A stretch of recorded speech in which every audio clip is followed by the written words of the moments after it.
going to first address the very important elephant in the room. You are all at a presentation about collaborative online presentations, and there's one of me. I did bring some friends. They wouldn't let me fly them here because it's expensive. Let's go ahead and hear from my friends. Next slide, Mr. Buchanan. Next slide, please. Next slide, Mr. Buchanan. Let's take a look at the next slide. Next slide, Mr. Buchanan. Next slide. Next slide, please. Next slide, Mr. Buchanan. Next slide!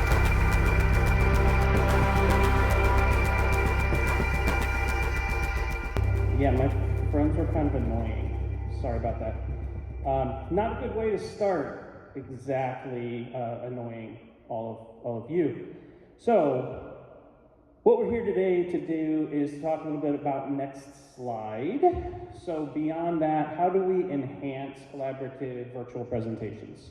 And I'm here to really just highlight a few of the things you can do to avoid what you saw a moment ago, which is the next slide problem.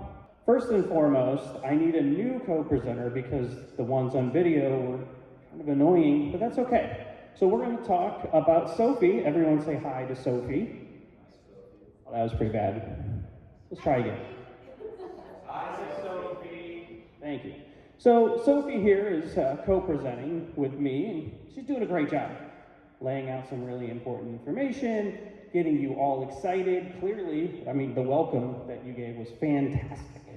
She's almost there, almost to the cheese, and she says next slide because, uh-oh. What does next slide mean when you are an audience member? It could mean one of two things. Number one, someone up here is nervous, and they're trying to get to the next point, or they're not quite sure what their transition is. They're not quite sure how to signal to the person that's running the slides, hey, you need to move on. Or they didn't practice, or they don't know the material. You are hopefully here to learn how to be a great co-presenter or facilitator. How many of you present on a regular basis? Okay. How many of you facilitate and run slides? All right. Those two jobs aren't expressly different per se, but they both have something in common, which is the need for connection. If I turn around and I start looking over here, all of a sudden you've completely disconnected from what I have to say. The words next slide, can you move on? What are you doing? You know there's another slide, any of that. Takes everyone out of the whole purpose or point of the presentation. What that does is set you up for failure. What I want to do now is talk about a few P's to help you out and get you out of the next slide trap. The first one is preparation, and a run of show does three things for you.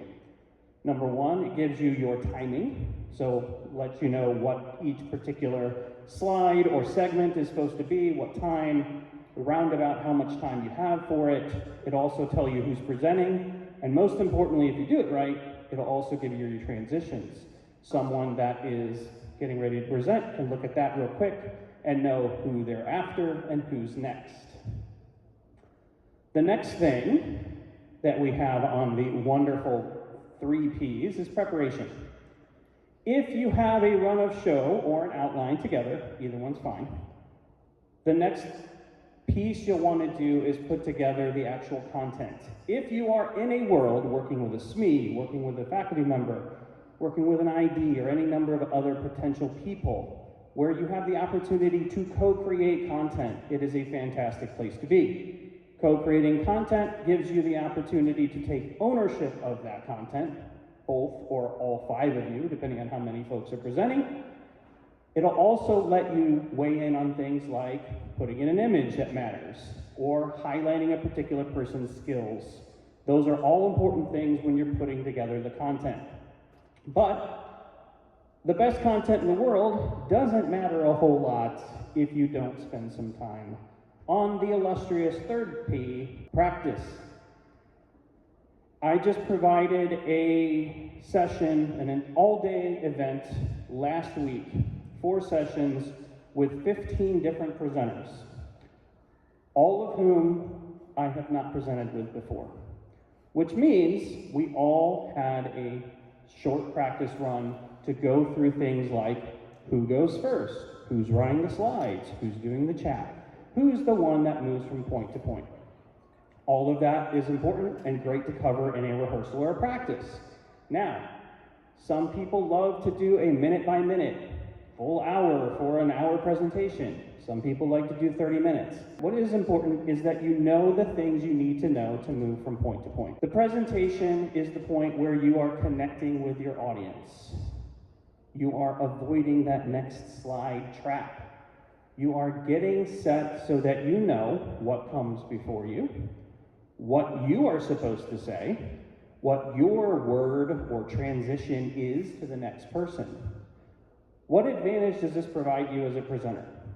Number one, if I know what the presenter said before me, I'm able to think about that, how it connects to what I'm saying, and then maybe integrate some sort of connection point. If there was an audience question, I can tie that in.